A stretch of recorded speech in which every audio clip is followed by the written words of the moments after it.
The Revolutionary War looms large in American history as the moment when our newborn nation won its independence from Great Britain. But as well known as the Boston Tea Party, George Washington, Paul Revere's Right, and Betsy Ross are, there are still some facts that we bet you didn't know. For starters, there wasn't just one Boston Tea Party, but two. In March 1774, 3 months after the original Tea Party, 60 men boarded a ship called the Fortune and dumped 30 more tea chests into Boston Harbor. Similar protests over the British government's Tea Act later spread to other colonies, including Maryland, New York, and South Carolina. And did you know that despite the dramatic story told in the famous 1861 poem, Revere didn't ride alone to warn fellow patriots that British troops were approaching Lexington on the night of April 18, 1775? William Dawes and Samuel Prescott rode alongside him, and some 40 men eventually joined the three patriots on their worthy mission. Revere also never shouted, "The British are coming," as the legend has it.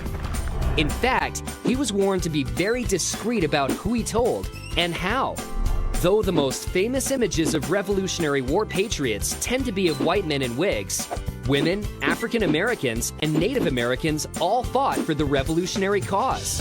Thousands of women traveled with the Continental Army, working as laundresses, cooks, nurses, and even spies or couriers.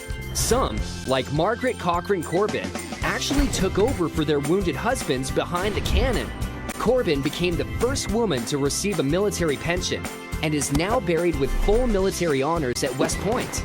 It has been estimated that at least 5,000 African Americans also fought on the Patriot side.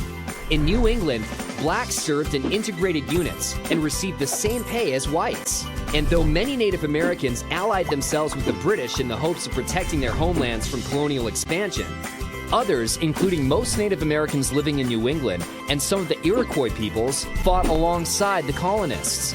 And did you know there were pirates that fought for the revolutionary cause? Strictly known as privateers, these vessels were licensed by the Continental Congress to harass and disrupt British shipping throughout the war.